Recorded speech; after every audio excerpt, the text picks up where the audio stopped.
এরে নবীর আশিক উম্মতের দলে যুবক, কয়দিন আর বাহাদুরি করবা? নমরুদ ফেরাউনের মতো বাহাদুর আজও নাই, কিয়ামতের আগে আসবেও না। এত পরাশক্তি ফেরাউন। আল্লাহ তাআলা ওদেরকে দমন করতে কোনো আলাদা বাহিনী লাগে নাই। ওই আল্লাহ এখনো আছেন, ওই আল্লাহর শক্তি এখনো আছে। গুনাহগার হইয়া কবরে গেলে জাহান্নাম, এ কথাও সত্য। নেক আমল নিয়ে যদি মরতে পারি জান্নাত পাবো, এ কথাটাও সত্য।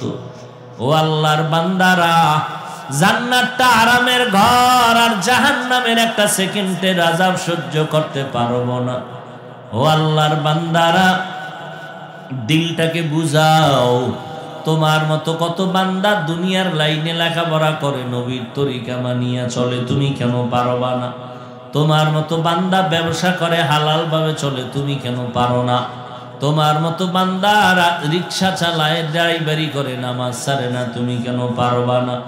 নদীর মধ্যে মাছ ধরে, কৃষি কাজ করে, নামাজের সময় নামাজ পড়ে, তুমি কেন পারবা না? আল্লাহর কাছে বিগত জিন্দেগীর গুনার জন্য তওবা করো, মনে মনে আমার মাওলাকে বলতে থাকো, ও দয়ার মালিক, এই ময়দানে মনে হয় আমার মতো গুনাহগার কেউ নাই।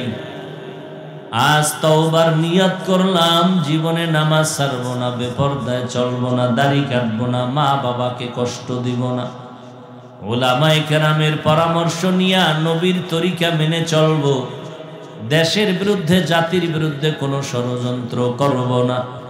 তওবা করার মতো যদি নিয়ত হয়, রে বাবা, আল্লাহর কাছে তওবা করো। তবে এটাও সত্য কথা, সবার কপালে তওবা নসিব হবে না। আবু জাহাল 13টা বছর নবীর বয়ান শুনলো, কাছে বসে দেখলো, কালেমা পড়লো না। এই দুনিয়ায় কিছু আবু জাহালের মতো শক্ত অন্তরওয়ালা আছে, হাজারো বয়ানে দিল নরম হবে না, মোনাজাতে কান্না আসবে না, তওবাও করবে না।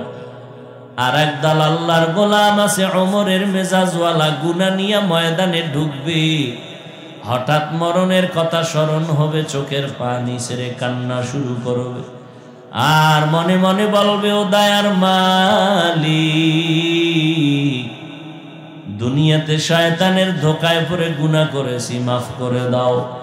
আমার আল্লাহ এত দয়াময়, তোমার গুনাহ করতে করতে করতে করতে বিশাল বড় পাহাড় বানাইছো, 40, 50, 60 বছর লাগাইয়া। আমার কাছে যদি এক ফোঁটা চোখের পানি ছেড়ে দিয়া তওবা করতে পারো, তোমার 70-80 বছরের গুনাহ আমি আল্লাহ একটা সেকেন্ডে মাফ করিয়া দিব। তুকু যাও সুন্নতে আহমদ কুজা বা মুহাম্মদ কেবুয়াদ নিসবতরা মান আহাব্বা সুন্নতি কওলে রসুল মজদায়ে কানা মাই হাম কুন কবুল। সব মানুষগুলো জাহান্নামে যাবে, 4 গুণওয়ালা মানুষ জাহান্নামে যাবে না। 4 গুণের প্রথম গুণ হলো ঈমান, দ্বিতীয় গুণ হলো নেক আমল। আল্লাহ মানি, নবী মানি, কোরআন মানি, হাদিস মানি, তা আমার ঈমান। এবার আমল হলো, যেই আল্লাহরে মানি ওই আল্লাহর গোলামিতে জীবনটাকে বিলাইয়া দাও। রিজিকের মালিক কে? আল্লাহ তাআলা প্রত্যেক রাতের শেষ ভাগ প্রথম আসমানে আসেন বান্দার সব প্রয়োজন মিটাইয়া দেওয়ার জন্য। অতিও গভীর হয় রজনী যখন, নীরবে প্রভুর নাম জপিও তখন। প্রভুর করুণা যদি পাইবারে চাও, গভীর রাতে উঠে প্রভুর গুণগান গাও। আল্লাহ প্রতি রাতে আসেন কোথায়? প্রথম রাতের শুরু, মধ্যম না শেষ?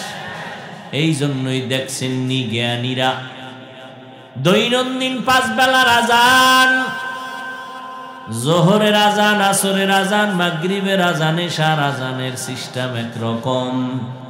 ফজরের নামাজের আজান একটু আলাদা আসেনি? কি আছে? জোরে কান। আসসালাতু খায়রুম মিনান নাওম। ঘুমের চেয়ে নামাজ ভালো, আর তুমি ঘুমাইও না। ঠিক মতো পড়িলে নামাজ জান্নাত তোমার ঠিকানা। পশু পাখি কীট পতঙ্গ কেউ ঘুমিয়ে রইল না। মানুষ হয়ে ঘুমিয়ে থাকা ঠিক তো মোদের হবে না। আহাতে মন কঠিন দিনেতে নামাজ তোমায় ভুলবে না। ঠিক মতো পড়িলে নামাজ জান্নাত তোমার ঠিকানা।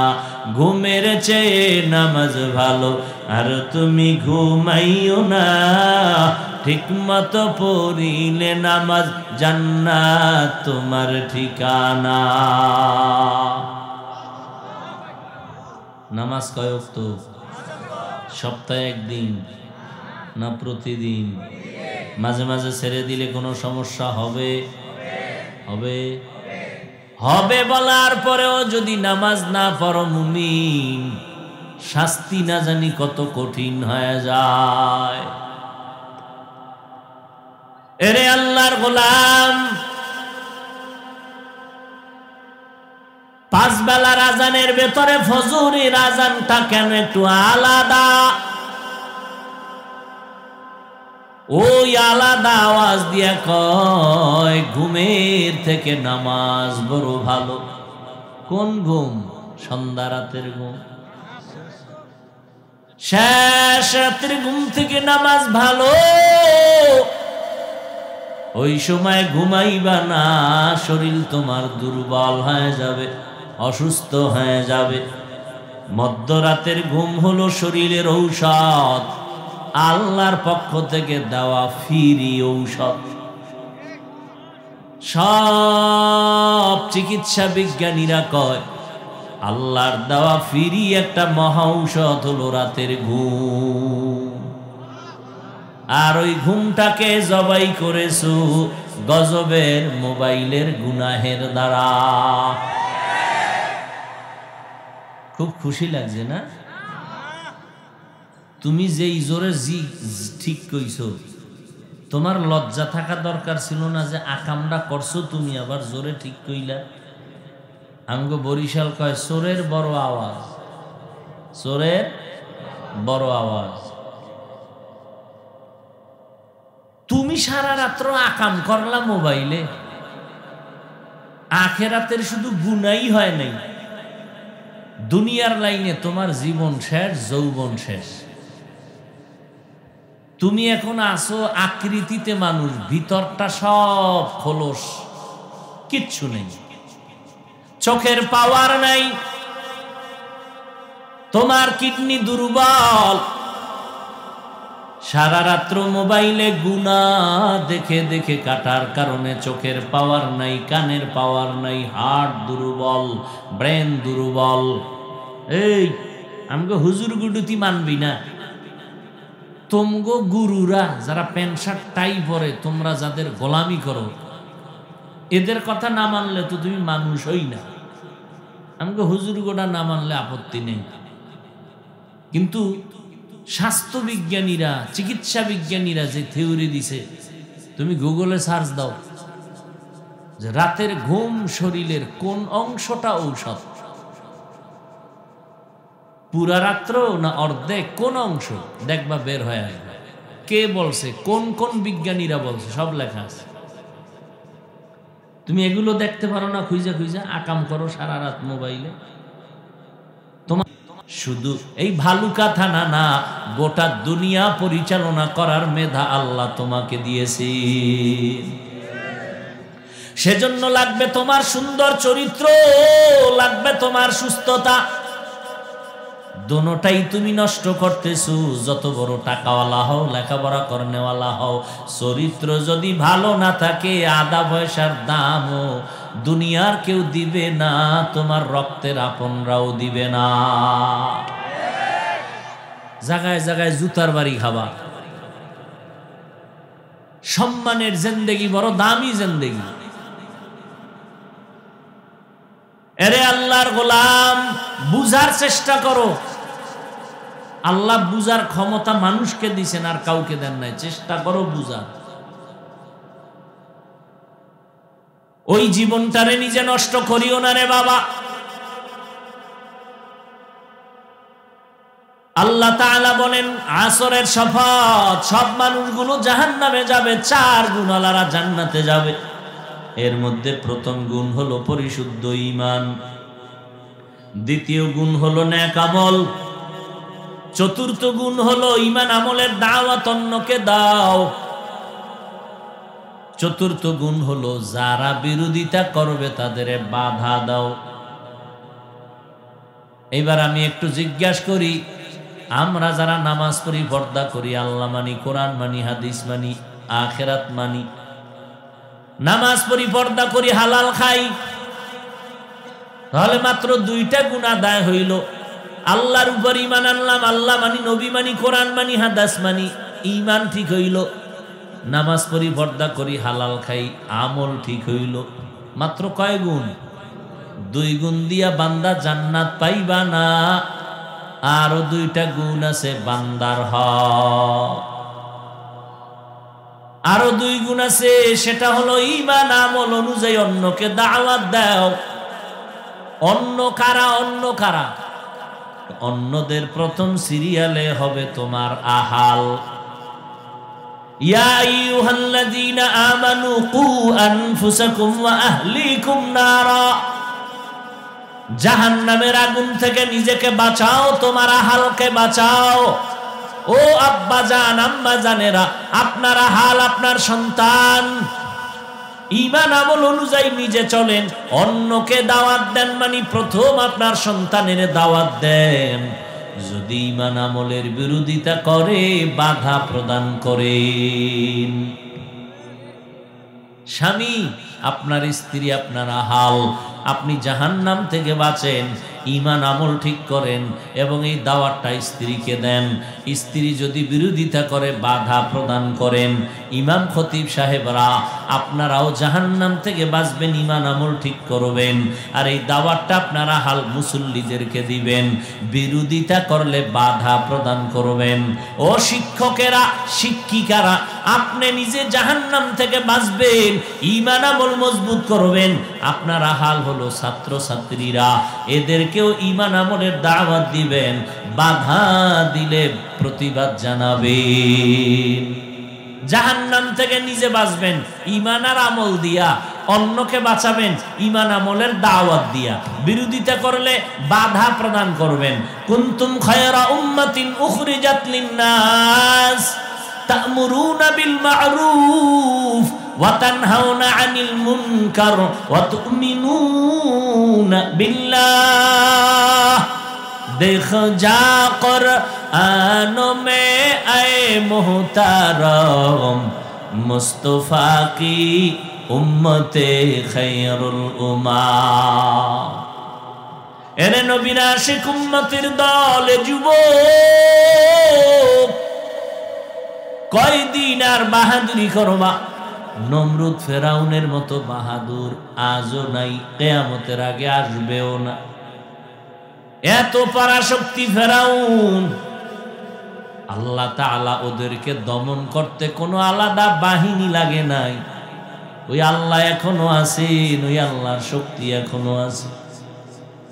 আল্লাহর কাছে তওবা করো, ঈমান আমল মজবুত করে নাও। আল্লাহ মানি, নবী মানি, আমলের জন্য কেন এত দুর্বল? আজকে নিজের ঈমান আমলেরও খবর নাই, অন্যকে দাওয়াত দিব তো অনেক পরের কথা। আল্লাহর হক আদায়েরও চিন্তা নাই, বান্দার হক আদায়েরও চিন্তা নাই। হেলায় সময় নষ্ট করতেছি। এজন্য আল্লাহ বলেন ওয়াল আসর। আসরের অনেক অর্থ, এর মধ্যে একটা অর্থ হলো সময়। আল্লাহ বলেন সময়ের শপথ। সময়ের শপথ কেন করলেন? কোন সময়ের শপথ? কেউ বলেন নবীর জিন্দেগির সময়ের শপথ, কেউ বলেন এমনি যে সময় আছে এই সময়ের শপথ। সময়টার শপথ আল্লাহ কেন করলেন? সময় বড় দামি একটা সম্পদ। এই সময়টা সারা মানুষ ঘুমাইতেও পারে না, চলতেও পারে না। মনে হয় যেন সময়ের পর্দায় আমগো জীবনটা আটকানো। অতএব আল্লাহ সময়ের শপথ করে বলছেন, এই সময়টারে যারা কাজে লাগাইবা, মূল্যায়ন করবা, তুমি দুনিয়াতেও বাদশা, পরকালেও বাদশা।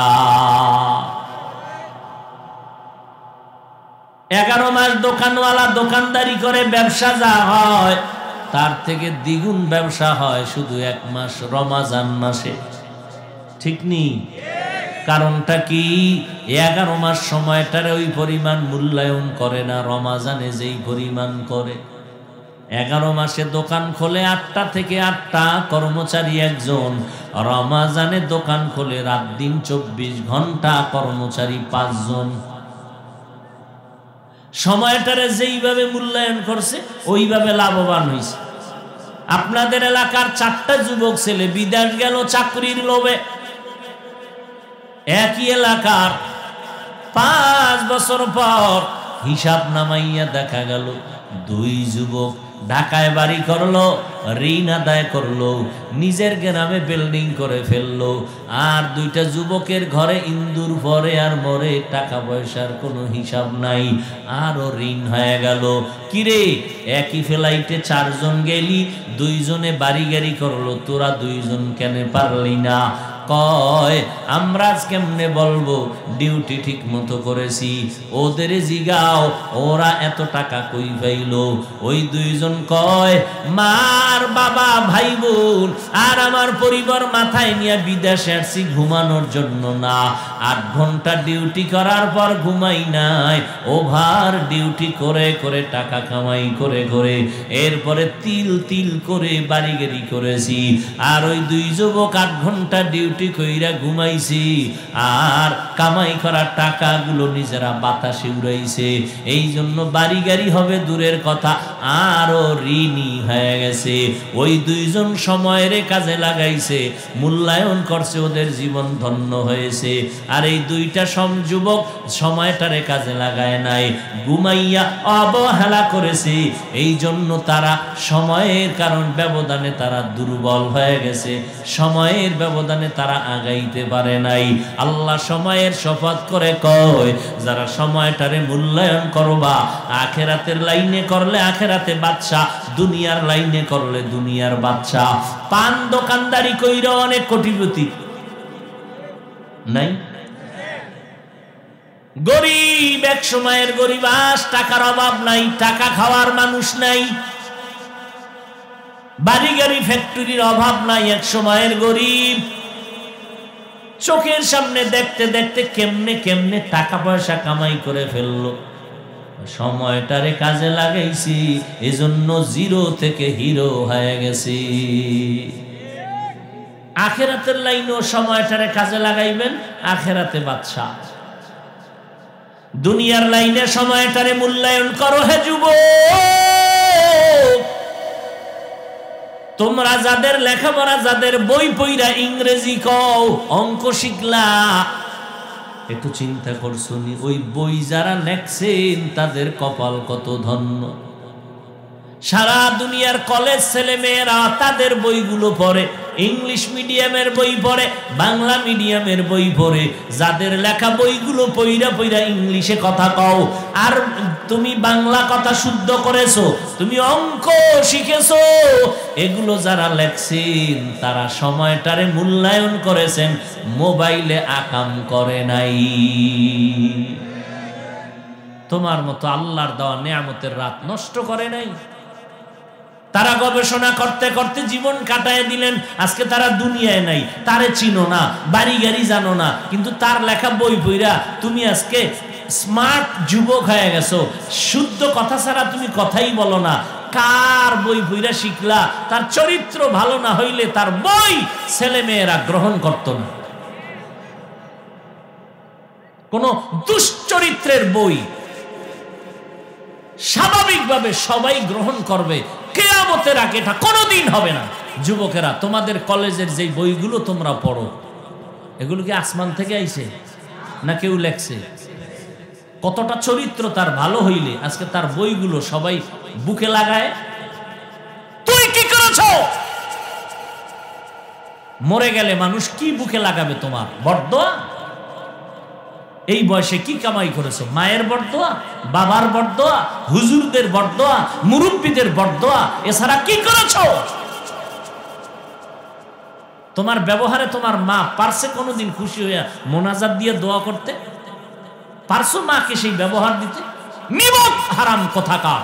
বয়স তোমার 15, ক্লাস 8-এ পড়ো, এখনো তুমি প্যান্ট শার্ট খুইলা ঘরে রাখো, মা ধুইয়া দিবে, মা তোমার চাকরানি। তোমার মা চাকরানি। আর আমরা বক্তা হইয়া এখনো চেষ্টা করি মায়ের খেদমত করার জন্য, বাবার জুতা সোজা করার জন্য। তোমার তো উচিত ছিল তুমিও নিজে তোমার কাপড় চুপড় ধুইবা, মায়ের কাপড় ধুইয়া দিবা। তুমি নিজের মশারি নিজে টানাইয়া মায়ের মশারি টানাইবা। মা পাক করতে গিয়ে আজান হয়ে গেছে, গোসলের টাইম নাই, ওদিকে তোমার ছোট ভাই বোন ডিস্টার্ব করতেছে। তুমি পারতা মা পাক করে তুমি ঘরটা ঝাড়ু দিতা, দোয়া তো হাত তুলে করা লাগে না, কলিজা খুশি হয়ে যেত। আমি যে এতক্ষণ তোমাকে বয়ান শুনাইলাম, কই একবারও তো বললাম না এই যুবকেরা আমার মতো বড় হুজুর হইয়া যাও? বলছি? স্কুল কলেজ ছেড়ে দাও বলেছি? স্কুলে পড়ো, কলেজে পড়ো, চাকরি করো, ব্যবসা করো, কোনো বাধা নাই, কোনো বাধা। দেখছো ইসলাম কত উদার, কত উদার।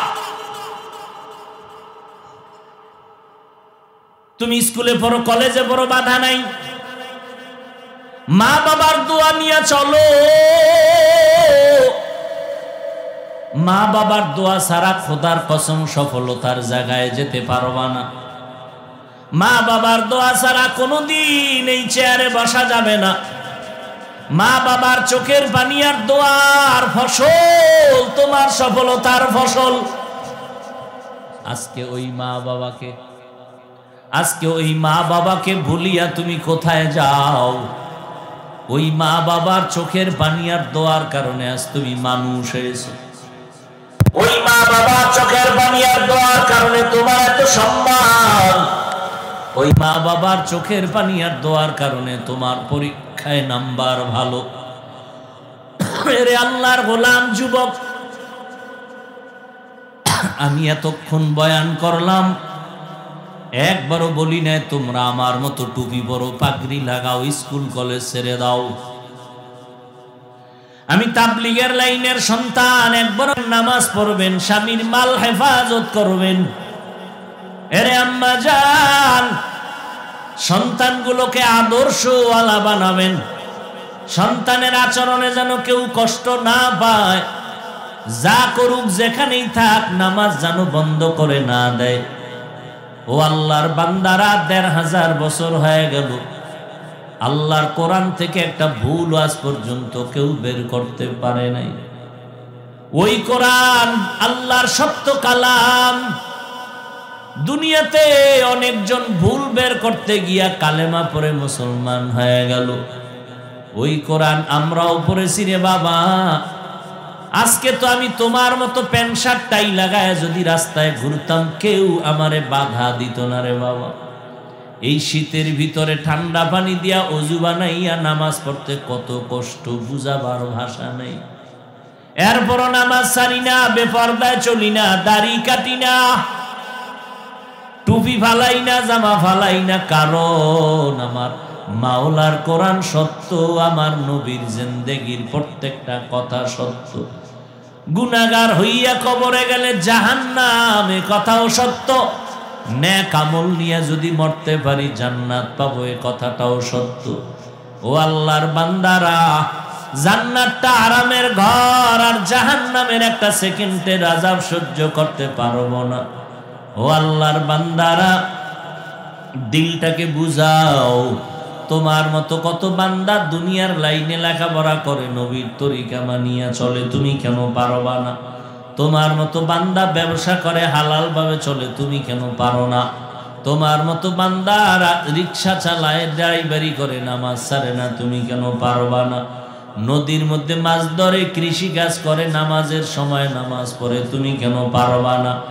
আল্লাহর কাছে বিগত জিন্দেগির গুনার জন্য তওবা করো, মনে মনে আমার মাওলাকে বলতে থাকো, ও দয়ার মালিক, এই ময়দানে মনে হয় আমার মতো গুনাহগার কেউ নাই। আজ তওবার নিয়ত করলাম, জীবনে নামাজ ছাড়বো না, বেপরদায় চলবো না, দাড়ি কাটবো না, মা বাবাকে কষ্ট দিব না, উলামায়ে কেরামের পরামর্শ নিয়ে নবীর তরিকা মেনে চলবো, দেশের বিরুদ্ধে জাতির বিরুদ্ধে কোনো ষড়যন্ত্র করব না। তওবা করার মতো যদি নিয়ত হয় রে বাবা, আল্লাহর কাছে তওবা করো। তবে এটাও সত্য কথা, সবার কপালে তওবা নসিব হবে না। আবু জাহাল 13টা বছর নবীর বয়ান শুনলো, কাছে বসে দেখলো, কালেমা পড়লো না। এই দুনিয়ায় কিছু আবু জাহালের মতো শক্ত অন্তরওয়ালা আছে, হাজারো বয়ানে দিল নরম হবে না, মোনাজাতে কান্না আসবে না, তওবাও করবে না। আর একদল আল্লাহর গোলাম আছে, ওমরের মেজাজওয়ালা, গুনাহ নিয়ে ময়দানে ঢুকবে, হঠাৎ মরণের কথা স্মরণ হবে, চোখের পানি ছেড়ে কান্না শুরু করবে, আর মনে মনে বলবে, ও দয়ার মালিক, দুনিয়াতে শয়তানের ধোকায় পড়ে গুনাহ করেছি, মাফ করে দাও। আমার আল্লাহ এত দয়াময়, তোমার গুনাহ করতে করতে করতে করতে বিশাল বড় পাহাড় বানাইছো, 40, 50, 60 বছর লাগাইয়া। আমার কাছে যদি এক ফোঁটা চোখের পানি ছেড়ে দিয়া তওবা করতে পারো, তোমার 70-80 বছরের গুনাহ আমি আল্লাহ একটা সেকেন্ডে মাফ করিয়া দিব। অতএব তওবা করার যদি নিয়ত কারো অন্তরে হয়, আল্লাহর মোহাব্বতে আর গুনাহ করবা না, মা বাবার সাথে বেয়াদবি করবা না, নবীর তরিকা মানিয়া চলবা। তওবা করার মতো যদি নিয়ত হয়, খাঁটি নিয়তে দুটো হাত আল্লাহকে দেখাইয়া দাও। আয় আল্লাহ, আমাদের হাতগুলো কবুল করে নেন, আমাদের তওবা কবুল করে নেন, তওবার উপরে মজবুত হইয়া চলার মতো তৌফিক দান করেন, আমিন।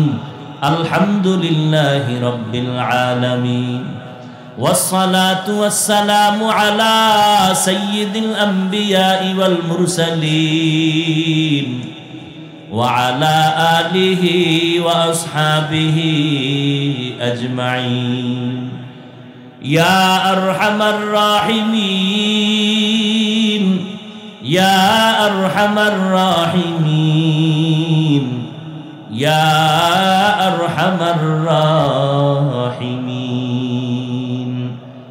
رب ارحمهما كما ربياني صغيرا اللهم إنك عفو كريم تحب العفو فاعف عنا اللهم إنا نسألك رضاك والجنة ونعوذ بك من سخطك والنار رب ارحمهما كما ربياني صغيرا ও দয়ার মালিক, গুনাহের বোঝা নিয়ে আপনার দরওয়াজায় হাজির। আয় আল্লাহ, কত উলামায়ে কেরাম, কত মুরব্বী, কত হাজী সাহেব, কত ব্যবসায়ী, কত চাকুরিজীবীরা হাত তুলেছেন। আয় আল্লাহ, আমরা শয়তানের ধোকায় পড়ে গুনাহ করে ফেলেছি, তওবার নিয়তে হাত তুলেছি, আর গুনাহ করব না। মেহেরবানি করে আমাদের জীবনের সব গুনাহগুলো মাফ করে দেন আল্লাহ। আয় আল্লাহ, মাহফিল কবুল করে নেন, আয়োজনকারী সহযোগিতাকারীদের কবুল করে নেন, সারা দুনিয়াবাসীকে মাফ করে দেন আল্লাহ। বাংলাদেশ শান্তির দেশ বানায় দেন। আয় আল্লাহ, প্রশাসনিকভাবে যারা কাজ করে দ্বীনের খাদেম বানায় দেন। দেশের জন্য, দ্বীনের জন্য যার দ্বারা বেশি বেশি কাজ হবে তাকে প্রতিনিধি হিসাবে কবুল করে নেন। আয় আল্লাহ তাআলা মা বোনদের আবেদা পর্দানিশী বানায়া দেন, সন্তানগুলো নেককার বানায়া দেন আল্লাহ, ঘরে ঘরে শান্তি দান করেন, সবার কামাই রুজি ব্যবসা চাকরিতে হালাল ভাবে বরকত বাড়ায়া দেন, হারাম থেকে হেফাজত করেন আল্লাহ। আয় আল্লাহ তাআলা দিলের নেক আশাগুলো পূরণ করে দেন, সন্তানগুলো নেককার বানায় দেন, মাদ্রাসা মসজিদগুলো কবুল করে নেন, অন্যান্য শিক্ষা প্রতিষ্ঠান নবীর আদর্শে কবুল করে নেন। আয় আল্লাহ নবীজির সুন্নাতওয়ালা জিন্দেগি দান করেন, নবীজির রওজা মোবারক বাইতুল্লাহ জিয়ারতের ব্যবস্থা করেন।